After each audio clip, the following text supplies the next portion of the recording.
Edan, pemerintah sikat satu rekening FPI setara Nasbung untuk 100.000 laskar, ditulis oleh Nia Alif dari Slow.com. Seperti ormas-ormas pada umumnya, FPI juga memiliki rekening organisasi untuk mengumpulkan aliran dana yang masuk. Pihak pemerintah dalam hal ini Mahfud MD berwenang mengajak PPATK menelusuri aliran dana mereka yang dicurigai terafiliasi dengan aksi terorisme. Apalagi sebelumnya telah diberitakan ada 13.000 kotak amal lebih yang terlibat mendanai teroris. FPI yang dibubarkan ternyata memiliki afiliasi ke sana setelah 37 anggotanya diamankan Densus 88.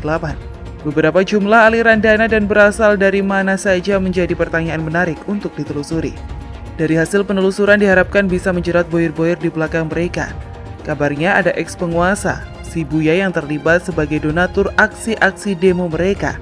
Ada juga keterlibatan Bapak Kumis yang membantu kepulangan Imam Jumbo dan membayarkan denda ratusan juta rupiah. Selain itu, ormas terlarang ini juga terlihat sangat mesra dengan turunan cendana.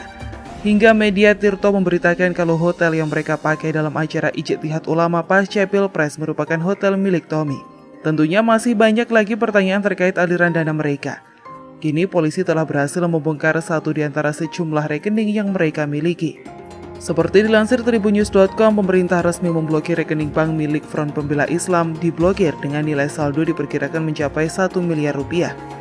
Tim kuasa hukum FPI Ihwanuddin Tuan Kota membenarkan rekening FPI diblokir.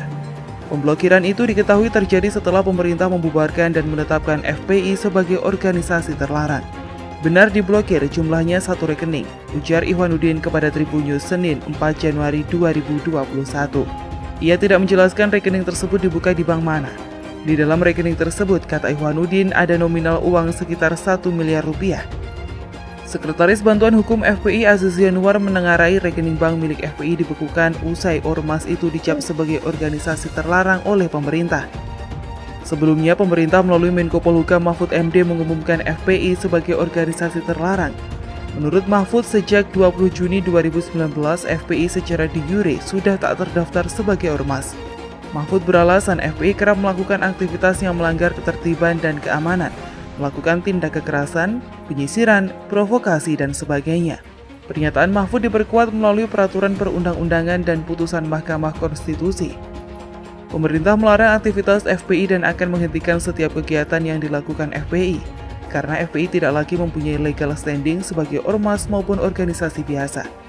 Ucap Mahfud di kantor Kemenko Polhukam Rabu 30 Desember 2020. Kalau secara hitung-hitungan kasar matematika, 1 miliar dibagi 10.000 atau harga nasi bungkus sama dengan 100.000 orang. Kedepannya demo dari ex-simpatisan FPI bisa berkurang drastis jika semakin banyak rekening yang diblokir. Media massa juga kerap merekam aksi mereka makan nasi bungkus ramai-ramai, bahkan di atas aspal. Entah para simpatisan itu tahu apa yang hendak mereka perjuangkan atau tidak. Bagi mereka hanyalah mentaati perintah si Jumbo dan kawan-kawan tanpa tahu dari mana nasi dan dana demo didapatkan. Kalau saja mereka bisa berpikir jauh menelusuri asal-muasal keuangan FPI dan ditemukan order untuk mengacaukan negara, masihkah mereka bertekad untuk demo? Tapi kembali lagi, cuci otak si Jumbo tentunya lebih dahsyat ketimbang akal logika yang sudah dikaruniakan Tuhan.